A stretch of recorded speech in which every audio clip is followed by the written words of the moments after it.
Chapter 1. My name is Vanessa Simons. I'm just like any other girl.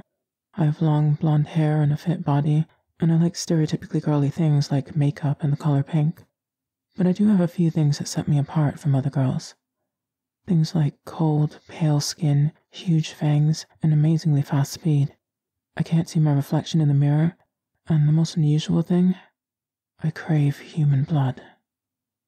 When I was younger, going to school was nice and easy because no one really noticed my differences. My teenage years came with changes just like everyone else's. When I was younger, I was indistinguishable from my peers. You could only really tell by my scent that I was different, and normal people's noses aren't sensitive enough to smell that. Now I'm 14, though, it's becoming more difficult to hide my differences. If you still haven't guessed, I'm a vampire. Not one that was bitten by another vampire or even by a vampire bat. I'm a birth vampire. That means my parents, Samantha and Daniel Simons, are also vampires. Unlike me, my parents were bitten. My mom was bitten by a vampire bat, and my dad was bitten by a vampire called Drake. My mom doesn't like to talk too much about how she became a vampire, but from what I've heard over the years from my dad, this is how it happened. When she was about my age, she went on a field trip to an old abandoned cave for a science class. She wanted to enjoy the trip, but there were a lot of bats in the cave. My mom hated bats, though they don't bother her anymore. Since everyone told her that the bats wouldn't harm her, she found the courage to go on the trip despite her fears. Then, one bat, a vampire bat, decided it was a bit hungry and went straight for my mother. The vampire bat injected its fangs into her. I'm guessing it must have hurt, but my dad never really went into detail on that point. As for my dad, his story is a bit more unfortunate. He and Drake were best friends. They knew each other all throughout their childhoods. But when they went to college, Drake changed.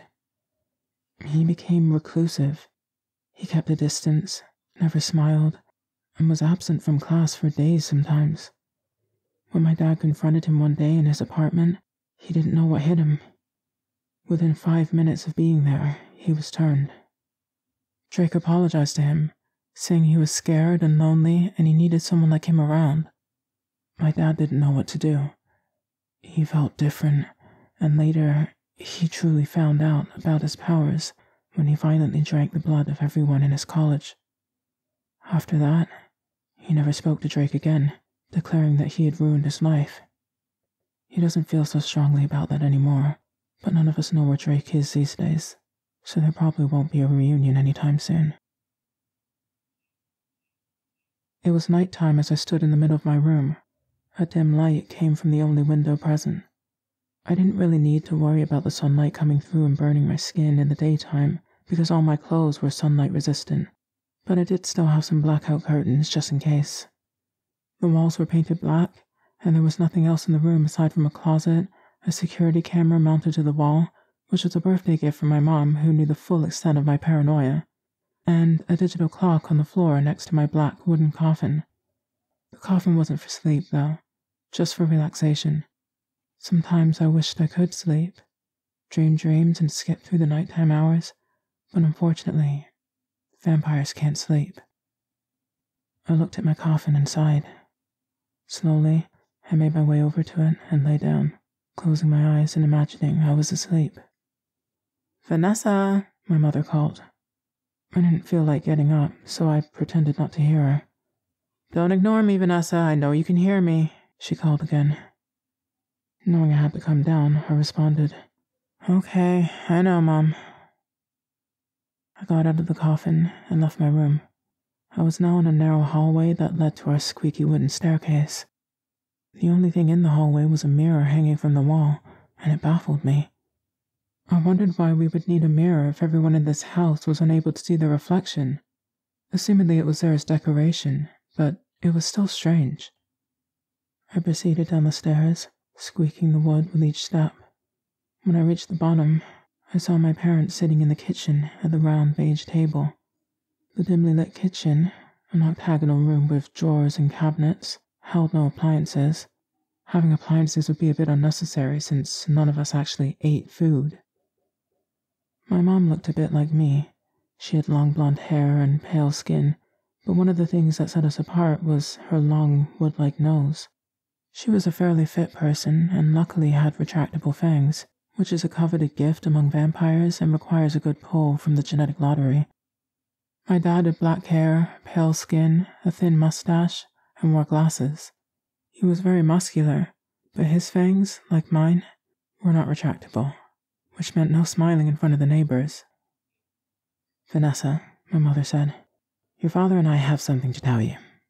From the steady tone of her voice, this seemed serious, so I replied with caution. "Yes, Mom?" "We've both noticed that it's been difficult for you to keep your identity a secret at school." I should have known this conversation would come sooner or later. "Well, sure, it's gotten harder, but no one's figured it out yet. I'm keeping my distance, and I have the hunger under control too. They're not in any danger for me." Her face did something that looked like a frown. "Right, but..." "Mom, please, I can handle it. We won't have to move again." "Who said anything about moving?" my father put in. "You know I had the same issue when I was younger." My mouth opened in protest, but he continued before I could interrupt. "You can say all you want that you have things handled. Your mother and I know what it's like. Not just the hunger, but feeling like an outcast. So, we're thinking of enrolling you in a school for monsters, if you'd like." "Really?" I gasped. "We didn't have the opportunity when we were young," my mother said. "We want better for you." "Oh, thank you, thank you, thank you," I exclaimed. Finally, I could go to a school where I wouldn't have to hide who I was. My dad smiled and handed me a pink sheet of paper. "Here's an information letter on the school. And try to keep the excitement to a minimum. We may not sleep, but the neighbors do." Grabbing the letter from his hands, I ran back to my room without another word. I toppled into my coffin and held the letter above my head so that I could read it. The letter read, "Monstero Academy Information Letter. Monstero Academy is a school for many different kinds of monsters, including zombies, mummies, werewolves, cat and dog mews, witches and wizards, vampires, and more." That was all I needed to read. Finally, a school where everyone was just like me. No more closed-mouthed smiles, no more avoiding mirrors in public, no more hiding any of it. I threw the letter on the floor. It did dawn on me that there might have been important information on it, information that I should have read, but I was too happy to read any more. I'd read it another time. It was then that I began to get a bit hungry. The familiar feeling of blood rushing to my head was getting stronger. My throat was dry, and my fingernails were turning red. I climbed out of my coffin and called to my mom. "Mom, I'm going out for dinner." "Be back by 10, she called back. I looked at the clock. It was 9 p.m. That gave me an hour for dinner. I grabbed my sunlight-resistant black cloak from my closet and leaped out the window, gliding over to a neighboring rooftop too quickly for anyone to notice. Rooftops were good for feeding. The extra height made it easier to spot prey and also allowed me to glide, which was only possible from a height that exceeded my own. Running across the dark red rooftops with the speed of a car on a highway, I searched for the right person, someone whose scent was to my taste. My speed was necessary to make sure people didn't notice me, but unfortunately that made it a little difficult to focus on anyone in particular. When I reached a busy city street, I managed to glance over just enough so that I could look at some potential options, and then I stopped running for a moment to look at a man in a black and white tuxedo who was getting out of a taxi and paying the driver. The man looked to be in his 20s, and he had light skin, freckles, a black, messy mustache, and a huge mole on his nose. Without anyone noticing, I grabbed him and pulled him into a dark alleyway. The man looked at me, astonished. Then he built up enough confidence to speak and said, "What are you doing? Who are you? What are you, like 15? Where are your parents?" I looked the man straight in the eye, exposing my bright red pupils. He was paralyzed with fear. I find that blood tastes best when the prey is terrified. I don't know what you think this is, but I ain't interested," he spluttered. He was still talking. Clearly he wasn't scared enough. I hissed under my breath, and that seemed to silence him. I must have seemed like a cobra to him, still and focused. Most vampires find it best to drink blood from the neck, but I've always preferred to drink from the wrist. The unique set of veins in the wrist leads to a nice texture to the blood. I grabbed the man's wrist, located the veins, and before he could speak again, started to drink. The process of a vampire drinking blood isn't as interesting as it might seem. When a vampire sinks their fangs into the victim, they pierce little holes in the victim's veins. Then the vampire draws their fangs out just enough to give the blood a one-way exit. And then they drink, killing the prey. After the first few seconds of the hunger being satiated, the whole thing just becomes routine and mundane. There was a thud as the man fell to the ground. Customarily, a vampire would go find more food now, but I didn't much like to drink blood. I just did it because I had to. So I went back home, closed my window, and returned the cloak to my closet. I started thinking about how many different creatures I would meet at Monstero Academy. Maybe I would even meet a ghost. They're known for being pretty funny, but that might just be a stereotype. Then it hit me. Even though I was a vampire, I didn't act like one. I'm very different. I don't like blood as much as I should. I'm more amicable than most. And there was the fact that I was a birth vampire. I had a different upbringing than people might expect. Most vampires choose to change mortals into vampires and train them as protégés, but my parents opted to give birth to me instead, bucking the trend. It only just occurred to me that maybe I wouldn't fit in at Monstero Academy at all. Maybe it wouldn't be all that different from my regular school. That thought haunted me for about an hour, and then I had to table it for another time. Worrying was not a good thing to be skilled at.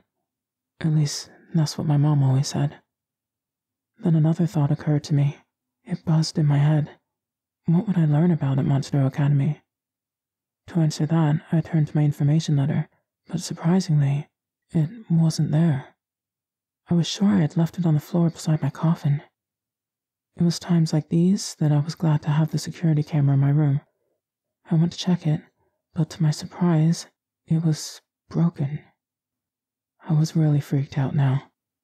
Everything was a complete mystery, and I was really regretting not having read the entire letter. In the end, I decided to let it go and lie down in my coffin. I was a vampire living in a house with 2 other vampires in a neighborhood filled with mortals. It's not like I was in any danger. I was still very confused, but it wasn't worth the worry. I closed the lid of my coffin and lay there, pondering, until sunrise.